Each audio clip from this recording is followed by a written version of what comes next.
Girls kept dying at Adeyemi Girls' College. Whenever a scream was heard at midnight, by morning a dead body would be found. Adeyemi Girls' College was not the kind of school you simply applied to. You needed to be chosen. It was the kind of school where politicians and billionaires sent their daughters to be shaped for greatness.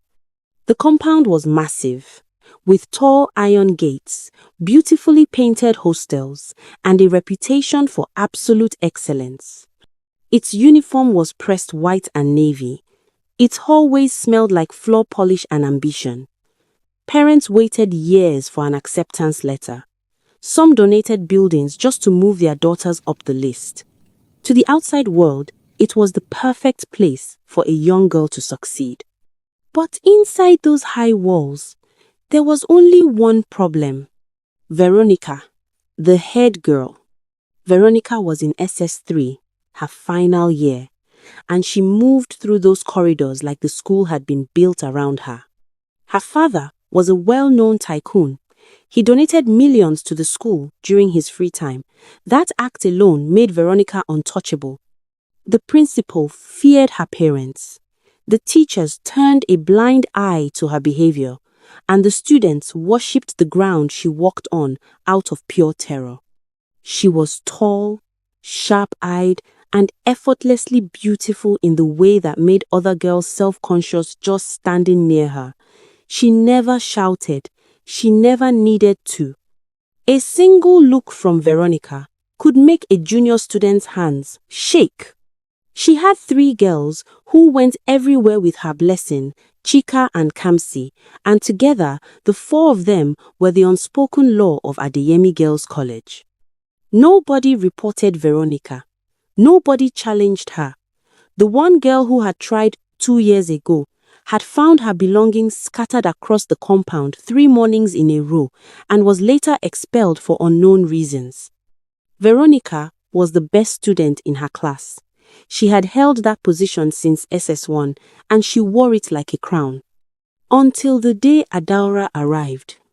Adaora was a quiet, brilliant girl who arrived at the college gates with nothing but her scholarship letter and a cheap suitcase with a mind full of big dreams. She did not have rich parents or a famous last name. She came from a deeply poor background, raised entirely by a single mother, Madame Neka. Madame Neka had sacrificed everything, breaking her back with hard labor, just to secure her daughter a better future. Adaora knew the heavy price her mother paid. So, from the very moment she arrived, she kept completely to herself. She focused strictly on her studies, sat quietly in class, and asked for nothing from nobody. She did not care about the rich kids, the school politics, or the cliques. All she wanted was to graduate and make her mother proud. For the first few weeks, nobody paid her much attention until one day, everything changed. Veronica had never felt threatened before in the whole Adeyemi Girls' College. Not once. Not by anyone. The mid-term examinations came and Adaora sat and wrote without trying hard. The next day, the results went up on the notice board. Students crowd the way they usually do, expecting to see Veronica's name at the top, but her name was not the first to be seen. The crowd went quiet. Adaora Obi, first position. Veronica stood at the back of that crowd, her eyes burning with anger and jealousy. She walked away without saying a word. The entire compound went dead silent. Everyone gathered around whispering, staring in absolute shock. For the first time in the history of Adeyemi Girls' College, Veronica was not at the top of the list. In that exact moment, Adaora's fate was sealed. The bullying that followed was vicious, petty, and relentless. They made Adaora's life a living nightmare. They would pour dirty water on her bed, tear the pages out of her notebooks, and loudly mock her poverty in the dining hall. They laughed at her faded uniform and her cheap sandals. But Adaora refused to cry in front of them. She swallowed the daily humiliation and focused on her books, remembering her mother waiting back home. The bullying did not break her. She kept coming first in all the examinations. She never fought back, and that silence alone made Veronica boil in anger. Then came the evening that ruined everything. It was late, and the hostel was quiet. Veronica called Adaora to the laundry area. Blessing, Chika, and Kamsi were already there, waiting like loyal guards. Veronica threw a heavy Wash bundle them. of dirty underwear right at Adaora's face. "Wash them," Veronica commanded with a wicked smile. "Since your mother is a beggar, you should be used to doing dirty work." For the first time since she arrived, Adaora did not look down. She has fed up with the insults. She calmly dropped the dirty clothes on the floor. "No," Adaora said quietly but firmly. "I am here to learn, not to be your servant. If you can't wash your underwears yourself, you can simply tell your minions to help you, since that is all they are good at, is following orders." Adaora finished speaking and turned her back, walking away while holding back tears. Veronica felt a hot flash of extreme embarrassment. Being rejected and defied in front of her loyal disciples was the ultimate insult. Blinded by rage and humiliated by this small act of bravery, Veronica ran up behind Adaora and pushed her with all her strength. Adaora flew forward, completely off guard. A loud crack echoed through the empty hallway as her head smashed against the sharp edge of the concrete wall. She dropped to the floor instantly. She did not move. She did not breathe. Veronica had just killed Adaora, and what she did that night would change her life and that of her friends in different ways. Adaora was lying lifeless on the floor, and total panic set in. Blessing started to cry, but Veronica quickly slapped her across the face to shut her up. Instead of calling for the hostel matron or screaming for an ambulance, Veronica made a dark, evil choice. "If anyone finds out, our lives are over," she whispered. Under the cover of total darkness, the four girls dragged Adaora's lifeless body to the far backyard of the hostel and dumped her by the fence like she was nothing, like she never mattered. Then they washed their hands, walked back inside, and went to sleep. The next morning came, and Veronica acted completely normal. She bossed students around and walked around the school like royalty while her friends were in distress. Time for morning devotion came, and the students and teachers gathered around at the same time.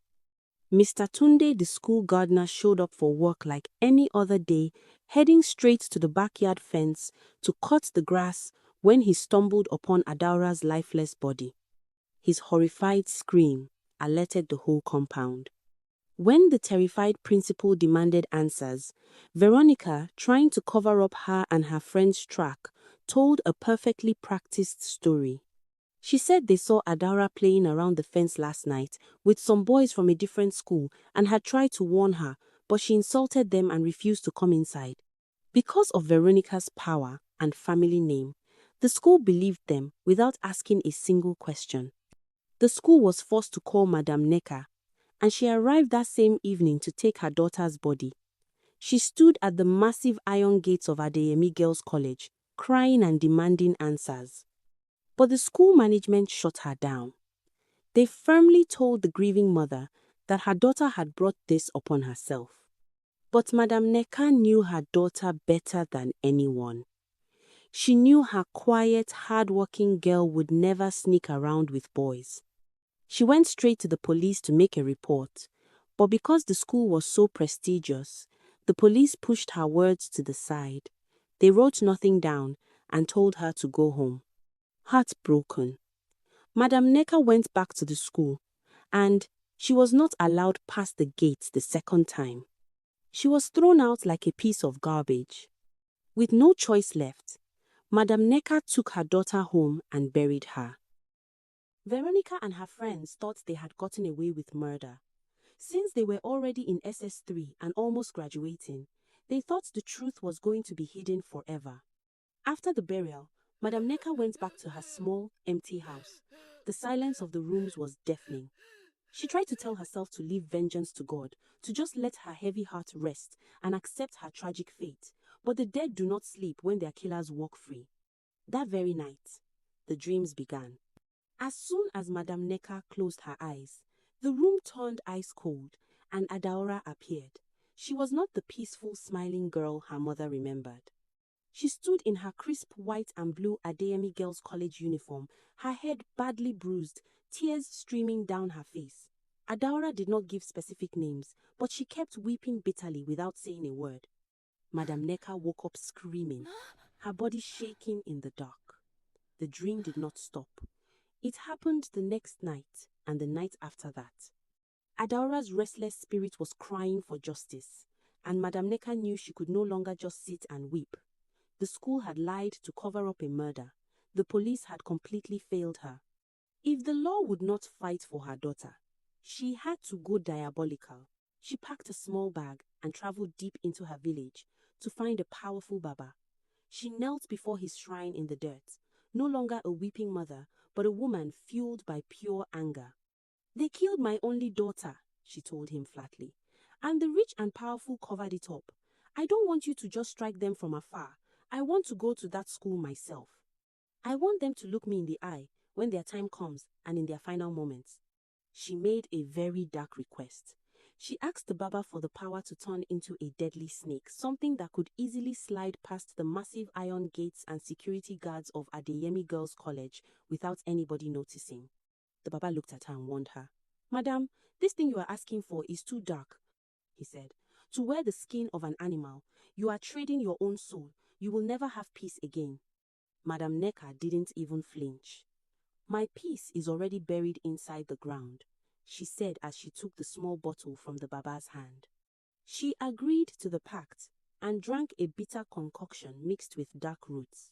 As she swallowed it, a cold, unnatural feeling washed over her body. That day in the shrine, the weeping mother died, and something very dangerous took her place. By the time she got back to the city, the SS3 graduation exams were fast approaching. Back at the school, Veronica, Blessing, Chika, and Kamsi were laughing in their hostel room. They were so sure they had gotten away with murder and that their futures were secured. But exactly at midnight, when the whole school fell dead silent, a massive dark shadow slipped quietly under the iron gates. The nightmare had arrived. Exactly at 12 midnight, Madame Necker transforms into a snake and crawls into Adeyemi Girls' Hostel to find her daughter's killer. She moved through the school hostel every single night without fail, and the school started losing students one by one. Every day, at exactly midnight, a scream would be heard through the hostel, and by morning, another girl would be found dead, and nobody could explain it. Only bite marks were seen on each student's body, exact same spot. The mysterious deaths caused such a massive uproar that the government had to intervene. State officials and armed security teams swept the entire Adeyemi Girls' College. They cut down the thick bushes, searched every single drainage pipe, and turned the hostels upside down looking for whatever deadly creature was doing this. But they found absolutely nothing. They couldn't catch what wasn't entirely of this world. As soon as the government officials left, thinking the coast was clear, the horror resumed. The killings kept happening and happening. Parents started pulling their children out of the school one after the other, and the school was beginning to empty. A few students started complaining that they were having nightmares. They would see Adaora in uniform just standing there staring at them without saying a word, and the whispers spread so fast. Panicking, the principal immediately brought in a spiritual priest to cleanse the hostel and banish the bad spirit. The school management thought Adaora's soul was just cursed and restless. But standing in the crowd, watching the priest chant and sprinkle water, the four best friends, Veronica, Blessing, Chika, and Kamsi, knew exactly what happened. They knew exactly how she died, and they knew no priest could stop what was coming for them. For 2 days after that, the school breathed a little easier, thinking it was finally over, thinking whatever dark thing had been haunting those walls had been sent away for good. Until another scream was heard by midnight, and by morning, a dead body. That was the breaking point for Chika. She was completely terrified. She didn't want to die like this. She knew Adaora's spirit was seeking revenge. Shaking with fear, she confronted Veronica, threatening that she was going to confess the entire truth to the school management. But wicked Veronica quickly shunned her. She glared at Chika with pure evil and told her bluntly that she would rather choke her to death with her own bare hands before she would allow her to confess and destroy her rich family name. Chika got scared and quickly shut up, totally not knowing her final days were already over. The very next day, at exactly midnight, a loud, blood-curdling scream was heard through the silent senior hostel. By morning, Chika's lifeless body was found. With Chika found dead, the remaining girls were thrown into absolute panic. The dark secrets they buried was now swallowing them one by one. Before they could process Chika's death, Blessing's body was found just a few nights after. Students were begging their parents to come get them away from the cursed school. Even with two of her best friends dead, Veronica's ego remained strangely high. In her mind, Kamsi was obviously next. It was going down the line, and before it would get to her turn, her father would have pulled her away from the school and sent her abroad. She thought being Veronica Adekunle would save her, but she was dead wrong. A whole week passed, and Kamsi was still breathing and still waking up every morning, and Veronica could not understand it, and that confusion cracked something open in her mind that she could not close back up. Because if it was not coming for Kamsi, then who was it coming for next? Veronica already knew the answer to that question, and knowing it was what made her lose her mind. Then, the hissing started first.